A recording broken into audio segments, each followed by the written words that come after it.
seja Deus. Meus irmãos, tudo está sendo preparado. A mentalidade. Vejam, o diabo para governar, ele vai ter duas coisas que já começaram o curso. E o curso do que eu estou dizendo aqui já começou. Ele vai controlar duas coisas. Primeiro, o dinheiro. Segundo, a produção e distribuição de comida. O dinheiro físico vai acabar em pouco tempo. A Suécia já anunciou que vai ser o primeiro país do mundo até o final do ano que vem que não terá mais moeda física, não terá mais dinheiro físico. Os países todos já se adaptam com fins de combater, por exemplo, o narcotráfico, corrupção, etc., com a ideia de acabar com o dinheiro físico. Todos já começam a pensar em criar suas moedas digitais. O Brasil já anunciou isso também.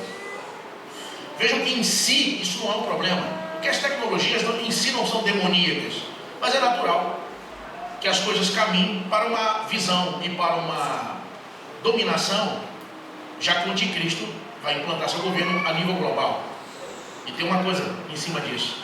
Vejam, só com a chegada do Pix no Brasil, em um ano de Pix, 10% de todo o dinheiro físico desapareceu.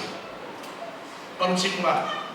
Agora, a meta é que até o final do ano, quase 40% de todo o dinheiro físico já não tenha mais no Brasil em circulação. Irmão, não precisa ir longe. Você ia abastecer teu carro no posto de gasolina, o frentista vinha com um bolo de dinheiro na mão. Agora ele já vem com a maquininha. Você vai almoçar no restaurante, se você for pagar com dinheiro, ele diz o que para você? Não tem o troco. Você não quer pagar com cartão, não? As pessoas já estão perdendo o hábito de usar dinheiro físico.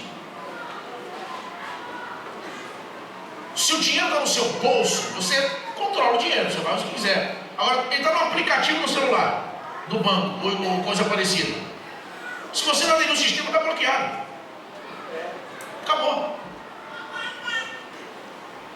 Quem controla o dinheiro e a comida controla tudo. Só para os irmãos terem uma ideia, o Brasil é responsável hoje por a cada 5 pratos de comida, um sai do Brasil. É por isso que o Brasil tem tanta abertura e espaço na mídia com relação a essa questão da agricultura. Certamente o Brasil vai ser alvo forte em relação a isso, do controle do anticristo. Agora, pensem comigo, irmãos. Tem países do mundo que tem iPhone, avião a jato, descobertas científicas, tecnológicas, armamento e tudo que você imagina, mas não tem comida. Se não tem comida, vai fazer o quê? Esse é um processo que já começou, já teve início, queridos. Nós estamos agora vivendo literalmente uma profecia que está em 2 Tessalonicenses capítulo 2. Quando Paulo escreve sobre o anticristo, ele diz: há somente um que agora o detém. Há somente um que agora o detém. Muitas pessoas interpretaram até pouco tempo essa passagem como se referisse ao Espírito Santo. Só que esse texto não se refere à pessoa do Espírito Santo. Por quê? Simples. O Espírito Santo é Deus. Ele é eterno, ele é onipotente, ele é onisciente, ele é onipresente. O Espírito Santo não é inferior ou menor que o Pai. Ele não é inferior ou menor que o Filho. Ele é o que o Pai é. Ele tem o que o Filho tem. O Espírito Santo é Deus. Você abre a Bíblia no Gênesis e dá de cara com ele. A primeira palavra sobre Deus no Gênesis está lá, no princípio que é Deus. O nome é Elohim, que aponta para a Trindade, Pai, Filho e Espírito Santo. Agora, logo em seguida está lá: o Espírito de Deus se movia sobre a face das águas. Ou seja, você já dá de cara com a pessoa do Espírito Santo quando pensa na criação.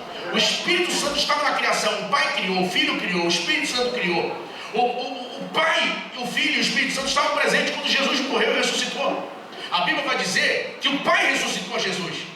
A Bíblia vai dizer que Jesus ressuscitou pelo seu próprio poder. E a Bíblia vai dizer que o Espírito Santo vivificou e ressuscitou a Jesus. Como é que se entende isso? Veja, do Pai saiu a ordem para ele ressuscitar. O Espírito Santo veio e afastou a morte. E Jesus levantou sozinho.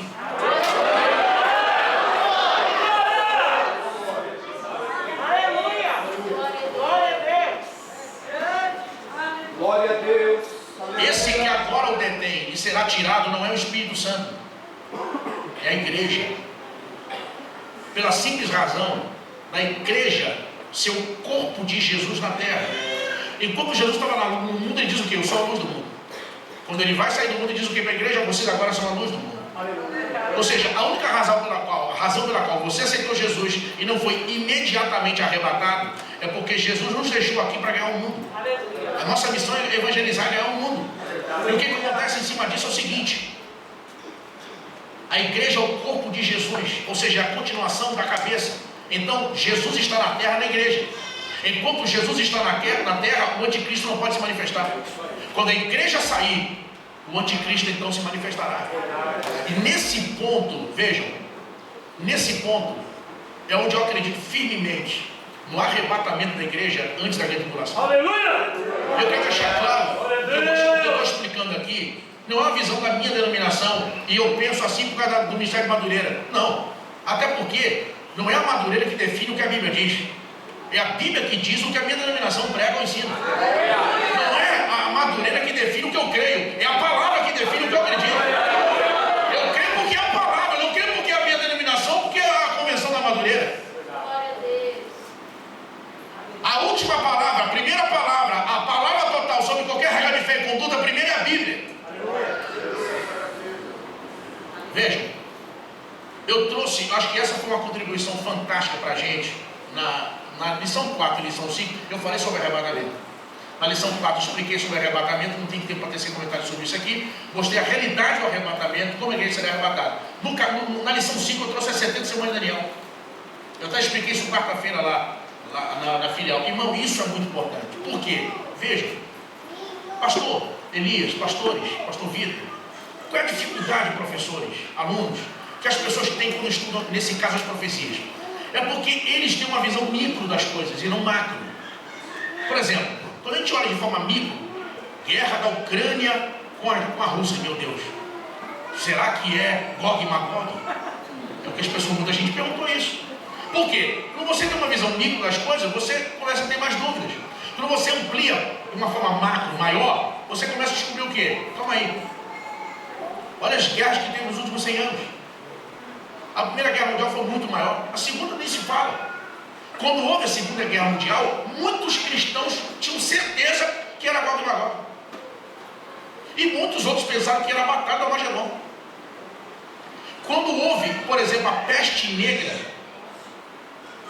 a bubônica, que atingiu a Europa no final da Idade Média, irmão, morreu 250 milhões de pessoas, pensaram que era o apocalipse, que era o fim do mundo. Muitos cristãos tinham certeza que era o fim. Há 100 anos atrás, com a gripe espanhola, morreu quase 100 milhões de pessoas. Não tem muita gente que pensou de verdade que era os flagelos do apocalipse. Então, quando você olha de uma forma micro, você olha e fala assim: não, pode ser. Agora, eu vou dizer para os irmãos o que eu acredito.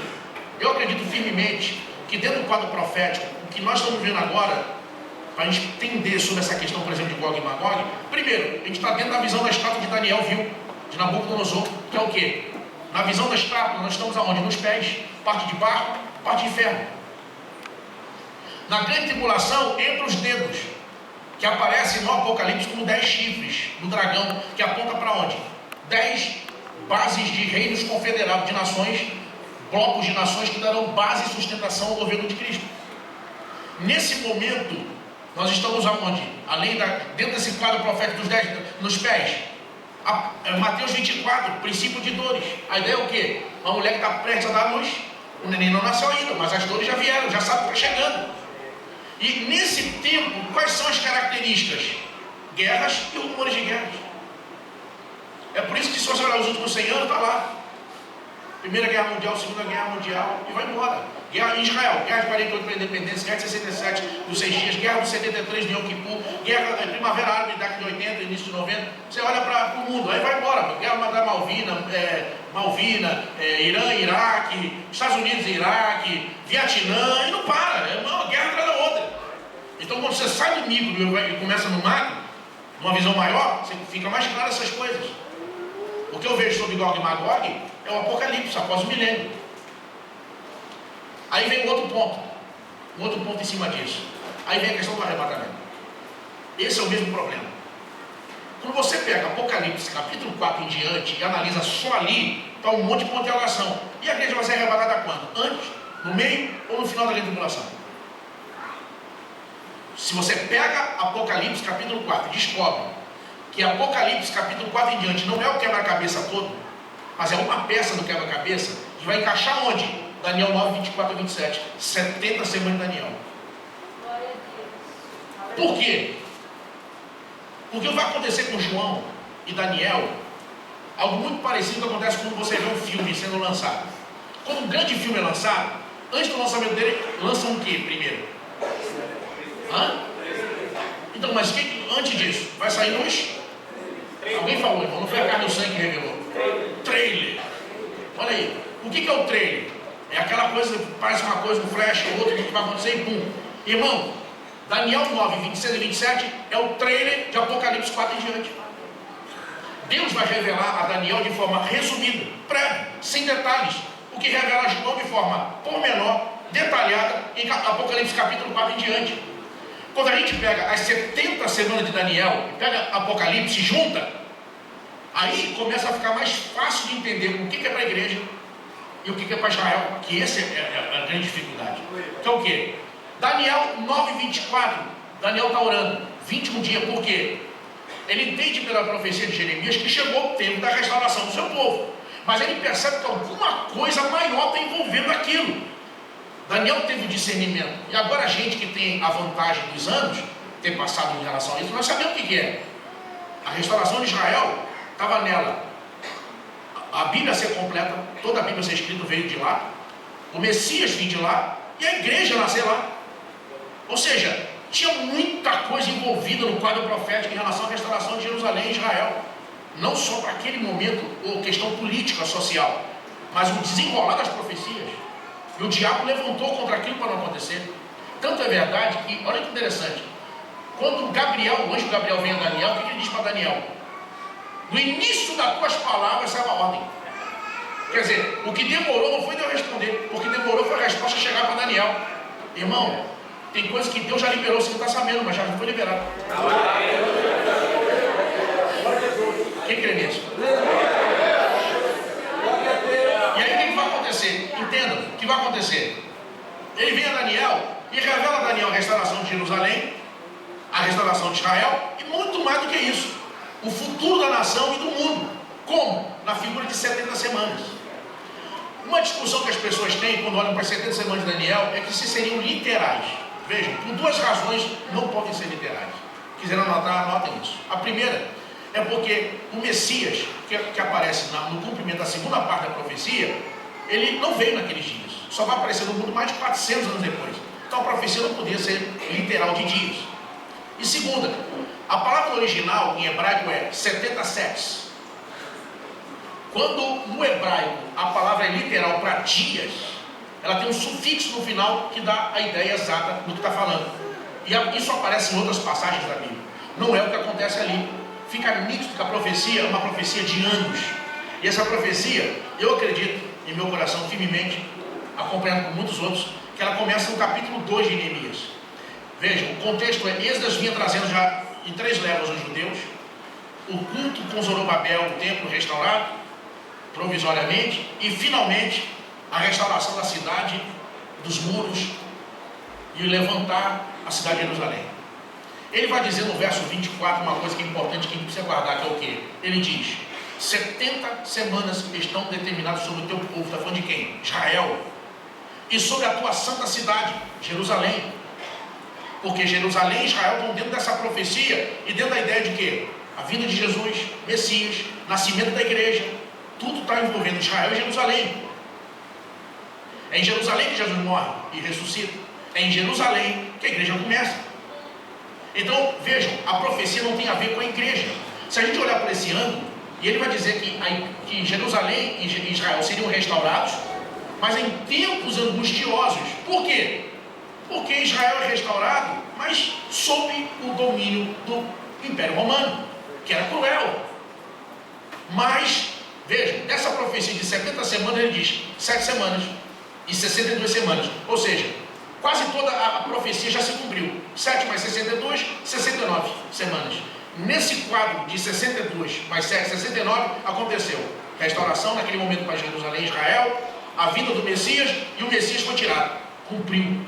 E aí vem a última semana. A última semana A gente pega onde? Traz para cá. Capítulo 4 em dia do Apocalipse, encaixa. A última semana é a grande tribulação. Quando a gente entende que essa grande tribulação do capítulo 4 em diante do Apocalipse está no versículo 26 e 27 de Daniel 9, e entende que isso é um tratamento de Deus com Israel e não com a igreja, porque a igreja vai aparecer nessa profecia aqui indiretamente, por inferência, como? No intervalo entre a penúltima e a última semana, a 69 para 70. Como assim? Vai cumprir aqui o que a Bíblia diz no Evangelho de João, no capítulo 1, que Jesus veio para os seus, os judeus, mas os seus não receberam. Mas a todos quanto receberam, deu-lhes o poder de serem feitos filhos de Deus. Ou seja, o propósito em levantar Israel, lembra de Abraão 12? Em ti abençoarei todas as famílias da terra. O propósito de Deus em levantar a nação de Israel não é fazer da nação um bem ou uma bênção em si mesmo, um fim em si mesmo, não. Deus não tem filhos prediletos. Tanto é que a Bíblia diz que ele não faz acepção de pessoas. Veja que o que ele prometeu para Salomão, o que ele falou para Salomão, ele falou para o Bartimeu. Salomão ele falou, pode me pedir o que você quer. Bartimeu ele falou, o que você quer? Eu te faço. Não, ele não faz acepção de pessoas. O que vai acontecer aqui é simples. O propósito de Deus com Israel, como Abraão disse, em ti abençoarei todas as famílias da terra, era transformar a nação de Israel para evangelizar o mundo, ganhar